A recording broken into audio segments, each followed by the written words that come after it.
የመናኸሪያ ምልከታ ወቅታዊ ጉዳዮች ላይ የሚያተኩር ሳምንታዊ ፕሮግራም። ፖለቲካ፣ ኢኮኖሚና ማህበራዊ ጉዳዮች ይዳሰሱበታል፣ ይተነተኑበታል። ሐሳቦች በነጻነት በመናኸሪያ ምልከታ ይስተናገዳሉ። ጠንካራ ሙግት ይደረጋል። አድማጮች በቀጥታ በምልከታ ይሳፈራሉ። ዘውትር አርብ ከረፋዱ 4 ሰዓት እስከ 6 ሰዓት የመናኸሪያ ምልከታ። የፕሮግራሙ አዘጋጅና አቅራቢ ሱራፌል ዘላለም። የመናኸሪያ ምልከታ። ሰላም የተወደዳችሁ የመናኸሪያ ሬዲዮ አድማጮች እንደምን አላችሁ? እንደምን ቆያችሁን ማለት እንወዳለን።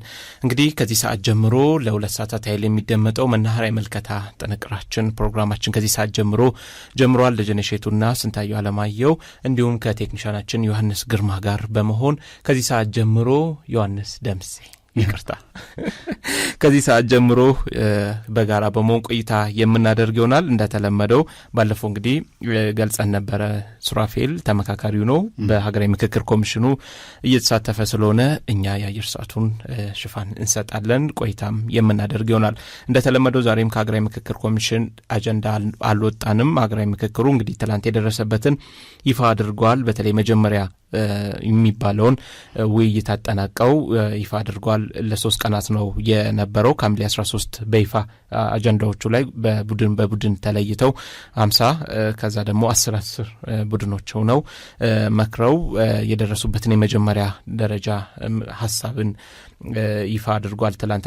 በትላንትናው ዕለት ሀገራዊ ምክክር ኮሚሽን ዋና ኮሚሽነር መስፍን አርያና ይህንኑ ጉዳይና በተለይ በመገናኛ ብዙሃን ሚናም በሀገራዊ ምክክር ውስጥ በውይይታችን የምናነሳው ርዕሰ ጉዳይ ነው። በተጨማሪም እስካሁን ያለው ሂደት ምን ይመስላል፣ በተለይ የመጀመሪያ ላይ የ50-50 ሆነው በቡድን ሆነው ነበረ። ቀጥሎ ደግሞ ወደ 10 በመሆን ምክር ሐሳቦችንና የደረሱበትን ሐሳብ ለ50ዎቹ ያቀርባሉና ይህ በትላንትናው ዕለት ተጠናቋል። ዛሬ ደግሞ በሌላ ጉዳይ ላይ የሚቀጥል ይሆናልና እስካሁን ያለውን ሂደት መረጃ ያጋራን ቆይታ እናደርጋለን። ባለፈው ሳምንት በተለይ አድማጮች በዋናነት ሲያነሱት የነበረው ሐሳብ ሀገራዊ ምክክር ኮሚሽኑ የደረሰበትን ወቅታዊ ጉዳዮች ለምን መረጃ ያጋራም የሚል ነበርና ጥሩ ተሞክሮ ነው። ባለፈው አምባሳደር ማህሙድ ድሪል ምክክሩ በቡድን አጀንዳዎቹ ላይ መጀመራቸውን ይፋ አድርገው ነበር።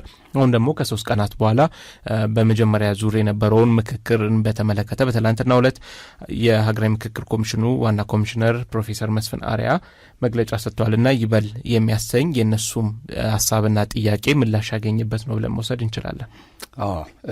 ከስር አፕዴት ማድረጉ መረጃዎችን የሀገር ጉዳይ አይደል ምን እየተካሄደ ነው የሚለውም በብዙ ተስፋ የሚጠበቅ ስለሆነ በየጊዜው እየሰጡ ነው። ሌተስት የሆኑ መረጃዎችም ደግሞ ለሕዝብ ተደራሽ መሆን ስለነበረባቸው እንዳልከው አድማጮችም ደግሞ እዚህ ላይ ሲጠይቁ ነበረ።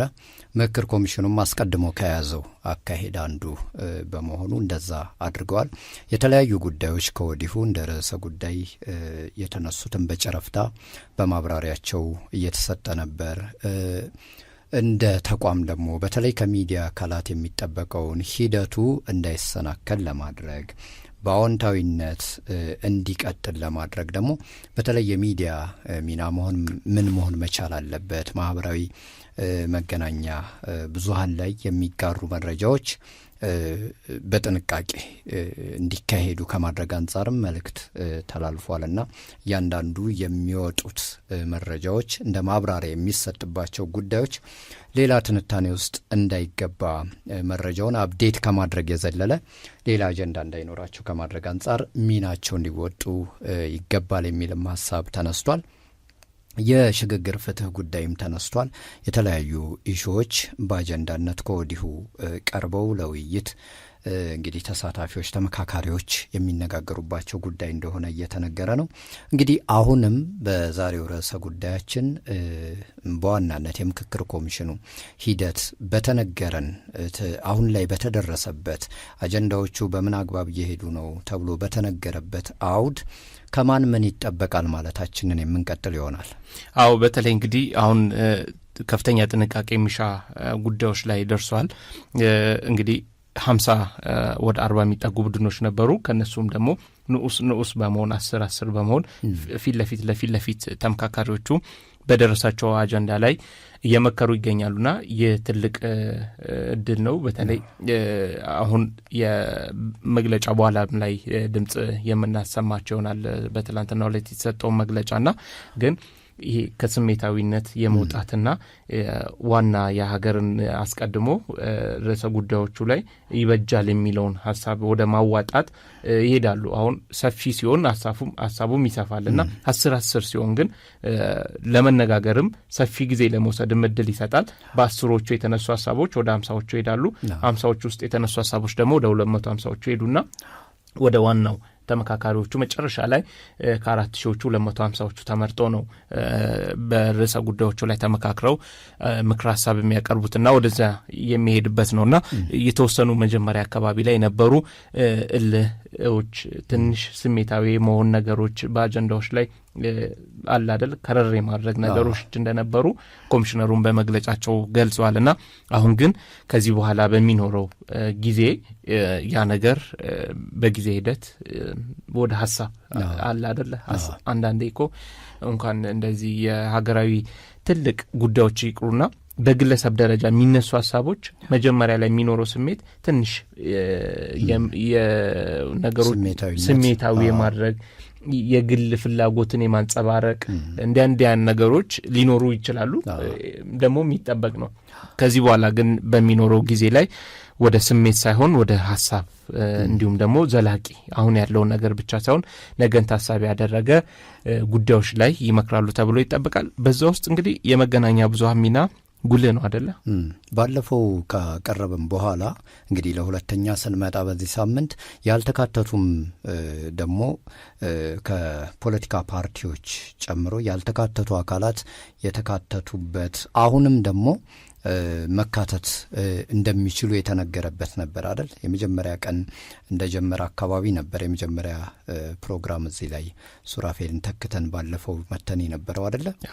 አሁን ስንመጣ ቢያንስ ከዛኛው ሳምንት በተሻለ የተሳታፊዎች ተጨማሪ ተሳታፊዎች ያልተሳተፉ የነበሩ ፓርቲዎች የተሳተፉበት አሁንም ደግሞ እንደው አኩርፈው የቀሩ መካተት እንደሚችሉ በባለፈው መግለጫም ካሁን በፊት በነበረውም ጊዜያዊ አፕዴት በሚያደርግበት ምክር ኮሚሽኑ እንዲህ አይነት ሀሳቦችን ጥሪዎችን ያስተላለፈበት ነውና እንግዲህ አሁንም በሂደቱ ላይ እንኳን በመጨረሻ የውይይት ጉባኤው ላይ እንኳን አካታችነት መርሁ እንደሆነ ኮሚሽኑ በተደጋጋሚ እያነሳ ነው የሚገኘው። ደጁ አዎ፣ በተለይ እንግዲህ 4 ዓመታት የቀልድ ጊዜ አልነበሩም። ብዙ ፈተናዎች የታለፉበት ነበረ። በርካታ ፓርቲዎችም በቁጥር ከፍ ያሉት ተሳታፊ ነበሩ። ቢሆንም በጊዜ ሂደት ግን ራሳቸውን ከምክክሩ የማራቅ የማውጣት እንደዚህ ትልቅ ፈተና ነበሩ። ስቲላውንም ያልተመለሱ ፓርቲዎች አሉ፣ የጸና አቋም የያዙ ፓርቲዎች አሉ። ግን አሁንም ጥሪዎች እየተደረጉ ይገኛሉ። ዞሮ እንዲህ አይነት እድሎች አይገኙም። ምክንያቱም መንግስት እንዲህ አይነት ማሻሻያዎችን ለማድረግ ብዙም ፈቃደኛ አይሆንም አፍሪካ ውስጥ በተለይ ኢትዮጵያ ውስጥ። ምክንያቱም ሁሌም አሸናፊ ነው። የተሸናፊ ሀሳብን ወስዶ አብሮ የመስራት ነገር ብዛም ልምዱ አልነበረን።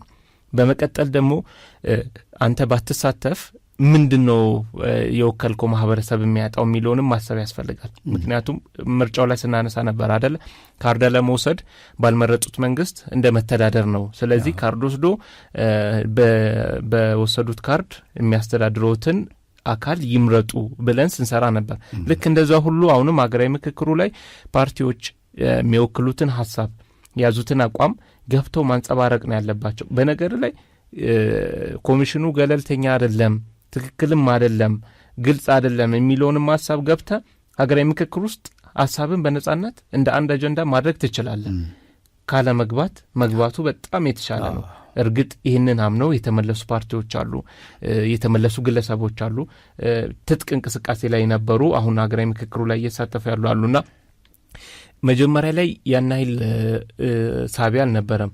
ሀገራዊ ምክክሩ ተሳታፊዎች ተለይተው 4000ዎቹ አዲስ አበባ ገብተው ሐምሌ 2 ቀን ትውውቅ ተደርጎ ጉብኝት ተደርጎ ወደ ሂደቱ ሲገባ ግን ሀገራዊ ምክክሩ ላይ ባንሳተፍ ምናጣቸው እንደ ፓርቲም እንወክላለን ለምንለው ማህበረሰብ የሚያጡት ነገር ይኖራል፣ የሚጎለው ነገር ይኖራል በሚል እየተሳተፉ የተመለሱ አካላት አሉ። ወደ 3 የሚጠጉ ፓርቲዎች እንግዲህ በጣም ይበል የሚያሰኝ ነው።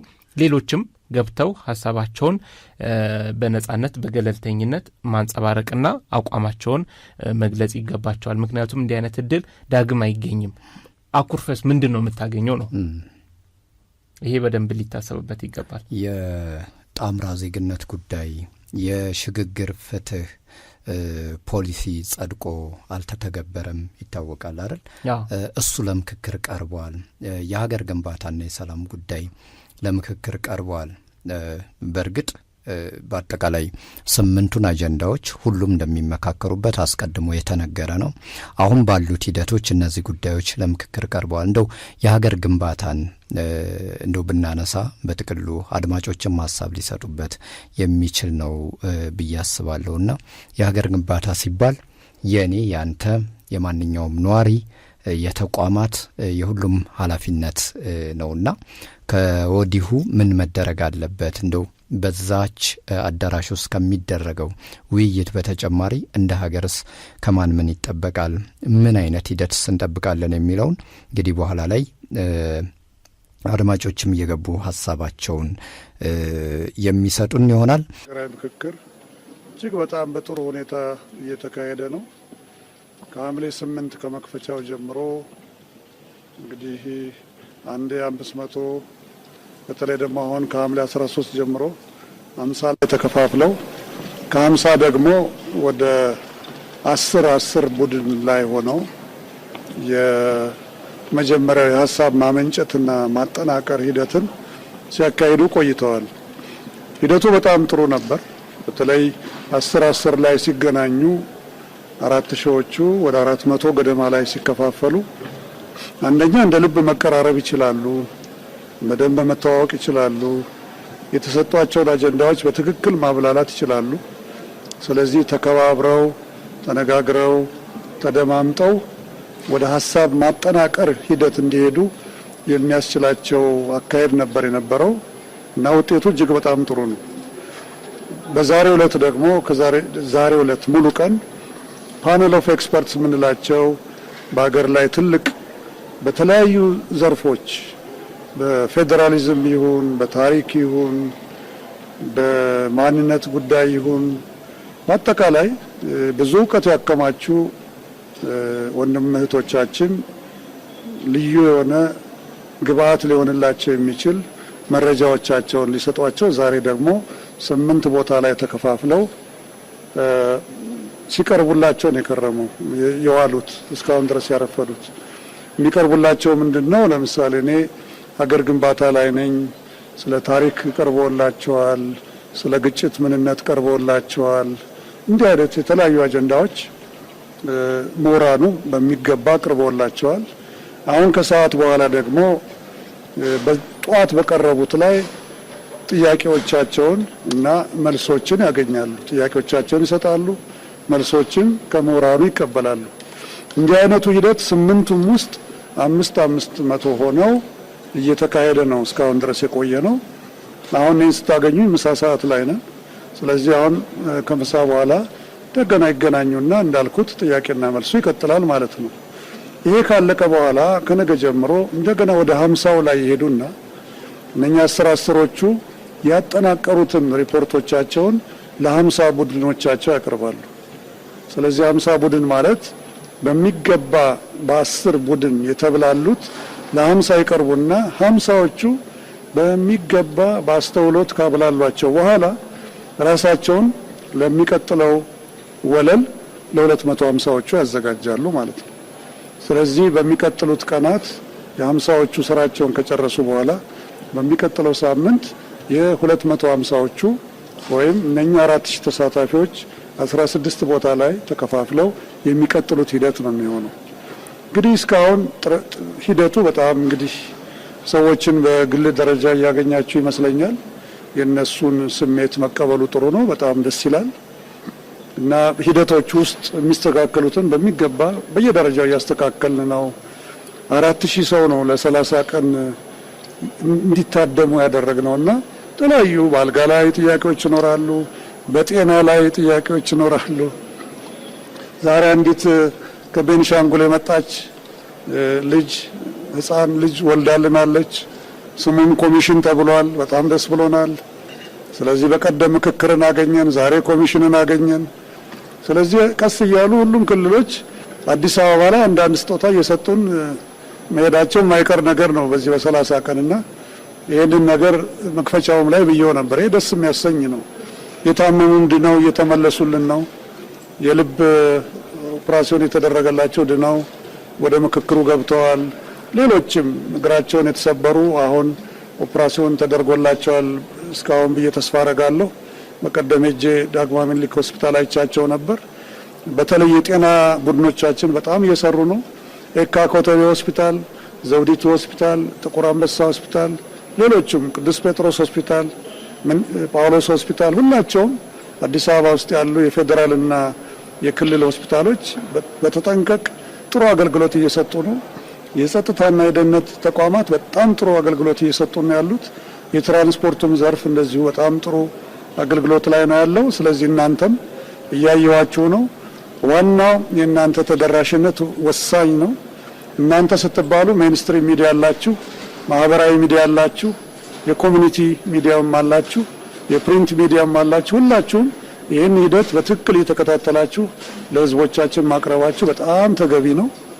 በእርግጥ አንዳንድ እንግዲህ እንዳያችሁት ምክክሩ ቦታ ላይ ሞባይሎች አይገቡ።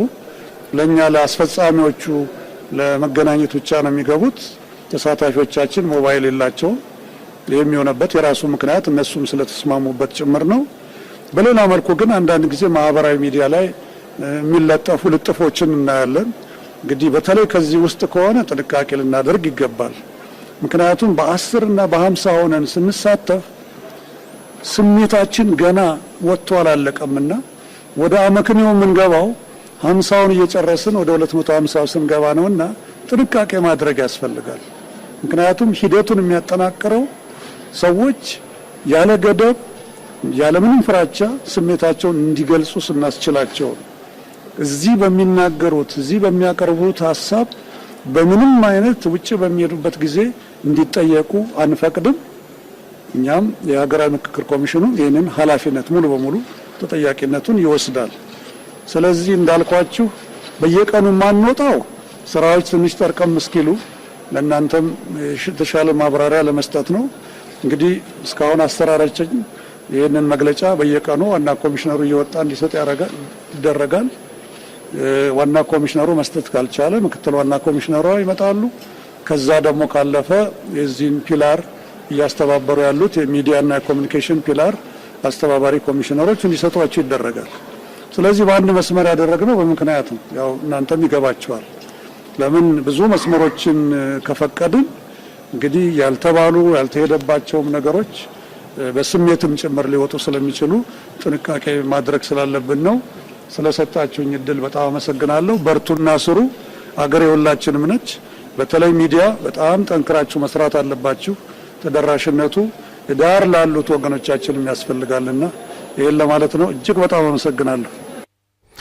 ተመልሰናል። የተወደዳችሁ አድማጮቻችን መናኸሪያ ምልከታችንን ነው እያዳመጣችሁ የምትገኙት። ደጀኔ ሼቱና ስንታየሁ አለማየሁ ከቴክኒሻን ባለሙያችን ዮሐንስ ደምሴ ጋር በመሆን በጋራ ቆይታ እያደረግን እንገኛለን። ቀደም ሲል አድምጠን የተመለስ ነው የፕሮፌሰር መስፍን አርአያ የሀገራዊ ምክክር ኮሚሽን ዋና ኮሚሽነርን በትላንትናው ዕለት የሰጡትን ጋዜጣዊ መግለጫ በተመለከተ ነው። እንግዲህ የኤክስፐርቲዝ ፓናሎች ቀርበው በ8 አጀንዳዎች ላይ ለተመካካሪዎቹ ገለጻ እንዳደረጉና የጥያቄና መልስ መድረክም እንደነበራቸው እንዲሁ ቀጣይ ለሚኖራቸው ሂደት መነሻ የሚሆናቸው ነውና በ10 ሆነውም ደግሞ ተመካክረው የመጀመሪያ ዙር ምክክር እንዳጠናቀቁ ገልጸው ቀጣዩ ምዕራፍ ደግሞ የሚጠብቃቸው ወደዛ መሸጋገራቸውንም የገለጹበት ነበርና እስካሁን ያለውን ሂደት የዳሰሱበት እንዲሁም ደግሞ ሀገራዊ ምክክር ውስጥ እየተሳተፉ የሚገኙ ተመካካሪዎች በማህበራዊ ሚዲያዎቻቸው የሚያጋሩት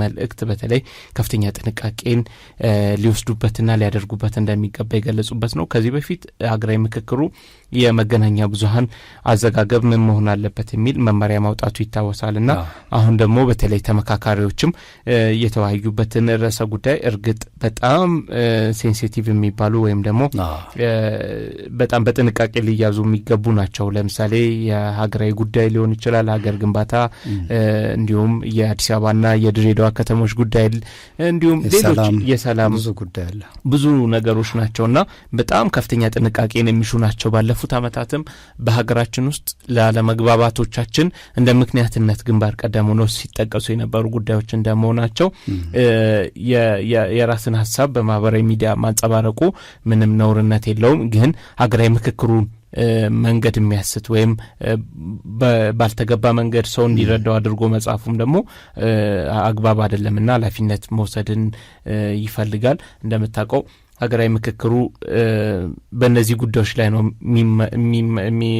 ምክክር የሚደረግበት ሲባል የነበሩ ሀሳቦች አሉ። ጠቅላይ ሚኒስትሩም ጭምር ተመካካሪዎች ምናልባት ምክር ተጨማሪ መረጃዎችን እንዲሁም ደግሞ የቢሆን ሀሳቦችን ከሌሎች ሰዎች ሀገር ውስጥ ካሉትም ከውጪም መቀበል ይችላሉ። ግን ሀገራዊ ምክክሩ ላይ ስልክ ይዘው እንዳይገቡ የተደረገበትም እንዲህ አይነት አዋኪ ነገሮች እንዳይኖሩ ከፍተኛ ጥንቃቄ እንዲደረግ፣ ተመካካሪዎችም ደግሞ ሙሉ ሀሳባቸውን ምክክሩ ላይ ብቻ አጀንዳው ላይ ብቻ እንዳያደርጉ ለታሰበለት ዓላማ እንዲውል ነውና ከፍተኛ ጥንቃቄ እንዲደረግ ምክር ሀሳባቸውንም የሰጡበት ነው። በተለይ አሁን አፕዴት ማድረጉ ትልቁ ጥቅም በሚጠበቀው ልክ በሰላም እየተካሄደ ነው። ውይይቶቹ በተቀረጸላቸው ፕሮግራም እየቀጠሉ ነው። ህዝብ ማወቅ አለበት። ዝም ተባለ ምንድን ነው እንዳይባል ያህል ነው እንጂ እንዳልከው አሁን እያንዳንዱ አጀንዳ ላይ እንዲመክረን እንዲወስነናል አይባልም። ፋይናል ውጤት ገና በጥንቃቄ የሚጠበቅ ስለሆነ በእያንዳንዱ ርዕሰ ጉዳይ ዛሬ ስለምን መከሩ ምናልባት ርዕሰ ጉዳዩን ቅድም ጠቆም እንዳደረግ ነው በየዕለቱ አሁን በደረሰበት የምክክር ጉባኤው ምን አጀንዳዎችን ለምክክር አቀረበ የሚለውን ነገር ከመጥቀስ የዘለለ ዲቴይል ማብራሪያ አይሰጥም። ገና ሂደት ላይ ስለሆነ ይህን እንዲህ ብለን እንዲወስነን የሚባል መግለጫ አይሰጥም። ሂደቱን ግን እሳቸው እንዳሉት እንግዲህ ሁሉም መስማት ስላለበት ጥሩ እየሄደ ነው። አጀንዳዎቹ በዚህ ግሩፕ እንዲህ ተደርጎ እየተካሄደ ነው የሚለው ነገር አለ።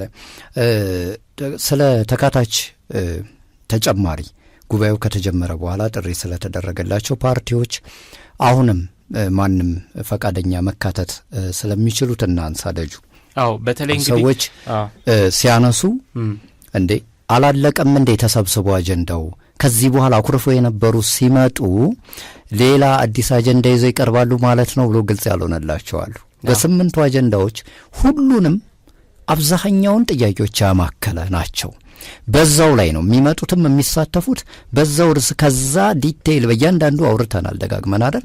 ስምንቱም በዝርዝር ተነግረዋል። በስምንቱ ዋና ዋና ስር ንዑስ ርዕሶች አሉ። ከነዛ የወጣ አጀንዳ አይኖርም። ስለዚህ ያኮረፉ ፓርቲዎችም አካላት የተለያዩ አካላት አሁንም የሚገቡ ቢኖሩ አዲስ አጀንዳ ይዘው ይመጣሉ ማለት አይደለም፣ ከዜሮ ይጀመራል ማለት አይደለምና ይህን መንገድ ስላለብን እኔ እንደው ያኮረፉ ፓርቲዎች ብሎ መግለጹ ራሱ ትንሽ ተገቢ አይደለም፣ ተገቢ አይመስለኝም። በእነሱ ቋንቋ እንደዛ ሲባል ስለነበር ነው። በተለይ እርግጥ ኮሚሽነሮቹም ሀገራዊ ምክክር ኮሚሽኑም በተደጋጋሚ እንዲህ አይነት ገለጻዎችን ነው የሚያደርገውና ባካሄዱ ላይ ነው ያልተስማሙት። ለምሳሌ ኦፌኮ ረጅም ጊዜ ሀገራዊ ምክክር እንዲደረግ ሲጠይቅ የነበረ ፓርቲ ነው። እኔ እንደውም ሀገራዊ ምክክሩ ላይ ግንባር ቀደም ተዋናይ ሆኖ ይገኛል ብዬ ስጠብቅ የነበረው ፓርቲ ነው። ግን ራሱን ከሀገራዊ ምክክሩ አግልሏልና ያግባብ አይደለም። ሀገራዊ ምክክሩን ሙሉ ለሙሉ አካሄዱን፣ ግልጸኝነቱን፣ ገለልተኝነቱን ላትቀበለው ትችላለህ። ግን ያ ማለት ሀሳብን ሊገድብብህ የሚችል ሁኔታዎች እስካልተፈጠሩ ድረስ ሀገራዊ ምክክሩ ላይ ገብተህ ሀሳብን፣ አቋምን፣ አጀንዳን ማስመዝገብና በአጀንዳዎቹ ላይ መምከር ነውር የለውም። ይህን ፓርቲዎች ሊማሩት ይገባል። አንዳንዴ ነገሮች ካለፉ በኋላ አይ እኔ እኮ አልነበርኩበትም፣ ጥሩ ነገር ከሆነ ትወቀሳለህ፣ መቼም አይቀርልህም። መጥፎ አያምጣውና ወይ በቃ የሆነ ሂደቱ ላይ ነገሮች እንትን ካላሉ ግን አይ እኔ እኮ አስቀድሜም እንደዚህ ብዬ ነበረ ለማለት ግን አይሆንም። ምክንያቱም ይሄ የሀገር ጉዳይ ነው። የሀገር ጉዳይ ላይ ብዬ ነበረ የሚባል ነገር አይሰራም። ገፍተህ ሀሳብን ታዋጣለህ፣ ትመካከራለህ፣ ሀሳብ ትሰጣለህ። ያልተስማማበትን ደግሞ በልዩነት እኮ መውጣት ትችላለህ። ምክንያቱም ይሄ ህዝበ ውሳኔ አይደለም። ድምጽ ሰጥተህ በአብላጫ ድምጽ እዛ ውስጥ ያለ ሰው አይ 50 ተስማምቷል 10% ደግሞ ባይስማማበትም አብዛኛው ስለተስማማበት አይ በቃ ይሄ አይሆንም የሚባል ነገር የለም። ኤክስፐርቲስ ኦፍ ፓናል የሚባለው የተዘጋጁት ስም ለዚህ ነው። ሰዎች የተለያየ ሀሳብ ጽንፍ የያዘ ወይም ደግሞ ዋልታ የረገጡ ሀሳብ ልዩነቶች ካሉ እንኳን ወደ መሀል እንዲመጡ የሚያግባቡ ምክር ሀሳብ የሚያቀርቡ ስነ ዘዴውም ደግሞ በእያንዳንዱ ጉዳይ ላይ 10 ሆኖ ስትነጋገር የተሻለ። አሁን አንዳንድ ሰዎችን የማግኘት እድሉ ነበረኝና አንዳንዶቹ ላይ ፕሮፌሰር መስፍን እንዳሉት አሁንም ስሜቱ ከግለቱ ያልወጣ ወደ አምከኒው ያልመጣበት ግሩፖች አሉ፣ ርዕሰ ጉዳዮቹ ላይ የመከሩበት ባሉት ላይ። አንዳንዶቹ ደግሞ ባልተጠበቀ መልኩ ይሄማ እንደዚህ ቢሆን ጥሩ ነው የተሻለ ነው ብለው እየመከሩበት እንዳሉም መረጃዎች ሲወጡ ነበርና ዞሮ ዞሮ ወደ መሀል መምጣቱና አጀንዳዎቹ ላይ በሚያግባቡ መንገድ ላይ መምከሩ እጅግ አዋጭ ነው። አኩርፎም የሚጠበቅ ነው። በነገራችን ላይ የመጀመሪያው ስቴፕ ላይ ይሄ ሰዋዊ እኮ ነው አይደል? ስሜታዊ ሆነ ትጀምራለህ። በተለያዩ ሀሳብ ላይ ልክ ቀድሞ አጀንዳ ሲሰበሰበ ኢሹ ውስጥ የተሳተፈው ሰው ሁሉ እንደገና ድጋሜ ሲጀምር ስሜታዊ ሊሆን ይችላል። የሂደቱ ይሄ ተፈጥሯዊ መልክ ነው። ግን ደረጃ በደረጃ እየሄድክ ወደ ማዕከላዊነት በቃ ሁሉንም ለሚያግባባ ሀሳብ ላይ የመቅረብ ሂደት ይጠበቃል። ለዛ ነው ከማን ምን ይጠበቃል ስንል ተመካካሪዎች፣ አመካካሪዎች ራሱ ምንድን ነው ምን አይነት ሀሳብ ነው ይዘው በምን መልኩ። ለዛ እኮ ነው መግለጫ ሄደን ሰርተን ነበር አይደል? የምሁራን ሚና አሁን ሚዛናዊ ሀሳብን ለማንሳት የጽንሰ ሀሳብ ማብራሪያ የሚፈልጉ ጉዳይ ቢኖር እዚህ ተመካካሪዎቹ እንግዲህ አርብቶ አደራሉ፣ አርሶ አደራለ፣ ወጣት፣ ሴቶች ከየአይነቱ ስለሆኑ እነዚህን አካላት ለማግባባትና ሚዛናዊ መስመር ለማስያዝ ለዛ ነው የምሁራን ሚናም የተፈለገው አይደል? ጥሪ ተደርጎላቸው የአመካካሪም የተመካካሪም አካል ናቸው። ስለዚህ ሁሉን ያካተተ ማዕቀፍ በመሆኑ ምናልባት እንደተባለው ሲጀምር በጣም ስሜታዊ የሚመስሉ ጉዳዮች እንኳን ቢኖሩ እነዚህ አካላት በመሃል ገብተው ይሄ ማለት እንደዚህ ነው ሀሳብን የማጥራት ጽንሰ ሀሳቡን የማብራራት መስመር የማስያዝ ነገር ይኖራል። እንዳልከው ግን ከጅምሩ እንደው በሀገራዊ ምክክር ላይ እንደው ጽንሰ ሀሳቡን ራሱ የምትቃወም ካልሆንክ በስተቀር ቅድም እንዳልከው አኩራፊ የሚባል ቢያንስ የሀገርህ ጉዳይ ነው። የትኛውንም አይነት አይዲዮሎጂ ዘህና የትኛውም አይነት አመለካከት ቢኖርህ ሀገር ነው። ቢያንስ በምክክር የምትጎዳው ነገር የለም፣ የምታጣው ነገር የለም አይደል? ሁልጊዜ እንደሚባለው የሰላም መጥፎ የለውም፣ የጦርነት መልካም የለውም እንደሚባለው ልክ በዛ ልክ ነው መነሳት የነበረበት ያለበት። ስነ ዘዴውንስ እንዴት ተመለከትከው? አሁን 50-50 ሆነው ሲሳተፉ ሁሉም ሰው የወከለው ማህበረሰብ አለው። ውክልና ይዞ ነው የሄደው እዛ የተገኘውና 50 ሲሆን ትንሽ ሰፋ ይልና ሀሳብ ሳይነሳ ሳይናገር ሀሳብ ሳይሰጥ የሚያልፍ ሰው ሊኖር ይችላል። አሁን ግን 10 ሲሆን ሳትናገር የግድ አታልፍ 10 ስትሆን። ምክንያቱም አንደኛ ፊት ለፊት ነው የምትሆነው፣ ይተያያሉ፣ ግልጽ በግልጽ ነው። ማንም ሰው ሀሳብ ሳይሰጥ የሚያልፍበት ጉዳይ አይኖርም። ያካታችነት እኔ ሀሳቤን አላዋጣውም የኔ ሀሳብ አልተወከለም ልትልበት አማራጭ አይኖርም። በ10 የመከሩትን እንደ ግሩፕ ደግሞ 10ዎቹ ዋና አቅራቢዎች ይሆኑና ወደ 50 ይሄዳሉ። 50 ውስጥ ደግሞ ሀሳባቸውን እንደዛ እያለ ነው በሂደት የሚሄደውና ስነ ዘዴውም በጣም መልካም ነው። 10 መሆኑ ሀሳብ ሳይነሳ ቀርቷል የምትልበት አይደለም። እንዳልከው ግን ሀገራዊ ምክክሩ አሁንም በራቸው ክፍት ነው።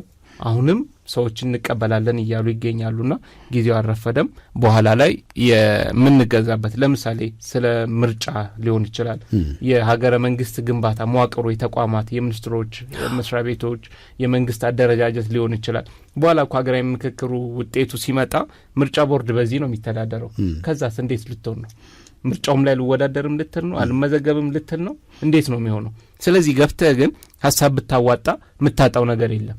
ቢያንስ ገብተህ ይሄን እኮ ብዬ ነበር ይሄን አቅርቤ ያለው ብትል እንኳን ተቀባይነት ይኖርሃልና አሁንም ካለፈ በኋላ ብዙ ጊዜ ይነሳል ኢትዮጵያውያን ነገሮች ካለፉ በኋላ እንደዚህ እኮ እሱ መልካም ነበር ብለን ልናነሳ እንችላለን፣ እሱ ደግሞ መልካምም አልነበረም ብለንም ልናነሳ እንችላለንና ይህ ባህሪያችን ግን ብዙ ነገርን ያሳጣናል። ይሄ አሁን ያለንበት ደግሞ ስለ ሀገር ነው፣ ስለ መጻኢ ዕድል አሁን ስላለንበት ብቻ ሳይሆን ቀጣይ የሚመጣውንም ጊዜ የሚወስን ነገር ነው ይሄ ጉዳይ። ስለዚህ ሂደቱ ላይ ተሳታፊ ሆኖ ገብቶ ሀሳብን ማዋጣት ከምንም በላይ ትልቅ እድል ነው። ይሄ እድል ደግሞ ድጋሚም ላይ መጣ ይችላልና መሳተፉ ምንም ጥያቄ የለውም። የመጡት መልካም ናቸው። ቀጥሎም ደግሞ እንዲመጡ አሁንም ጥሪ መቅረብ አለበት።